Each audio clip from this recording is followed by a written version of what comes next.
మనకు సపోర్టింగ్‌గా ఎవరుంటారు బాగా? అంటే ఒక ట్రస్ట్ పర్సన్ మదరా, ఫ్రెండా, లేకపోతే రిలేటివా, టీచరా? సో, వాళ్ళని ఐడెంటిఫై చేసుకొని పెట్టుకోవాలి. మనకెప్పుడైతే కొంచెం మానసికంగా బాధ అనిపించింది ఇమ్మీడియేట్‌గా వాళ్ళకి చెప్పుకోగలిగేటట్టు ఉండాలి. తర్వాత ఈ రిలాక్సేషన్ టెక్నిక్ వాడేటట్టు ఉండాలి. తర్వాత ఏవి ట్రిగ్గర్ చేస్తున్నాయి మనకు అది ఐడెంటిఫై చేయాలి. అంటే ఎవరైనా మనల్ని కామెంట్ చేస్తే మనకు బాధపడుతున్నామా?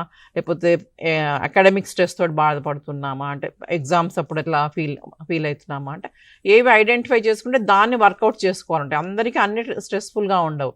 కొంతమందికి అకాడమిక్ స్ట్రెస్ ఉంటుంది, కొంతమందికి ఏమో ఇంటర్పర్సనల్ అంటే ఫ్రెండ్స్ తోటి స్ట్రెస్ ఉంటుంది, వాళ్ళు ఏమైనా కామెంట్ చేస్తారు అది ఇది అట్లా అలా చెప్పి. సో ఐడెంటిఫై చేసుకోవాలి మనకి ఏవేవి స్ట్రెస్ఫుల్ ఈవెంట్స్, దాన్ని ఎలా వర్కౌట్ చేసుకోవాలన్నది ఒక ట్రస్ట్ వర్తి పర్సన్తో డిస్కస్ చేసుకోవచ్చు, లేకుంటే ప్రొఫెషనల్తో చేసుకోవచ్చు. ఈ మా ట్రస్ట్ వర్తి పర్సన్ ఐడెంటిఫై చేసుకోవాలి, రిలాక్సేషన్ టెక్నిక్స్ ఐడెంటిఫై చేసుకోవాలా.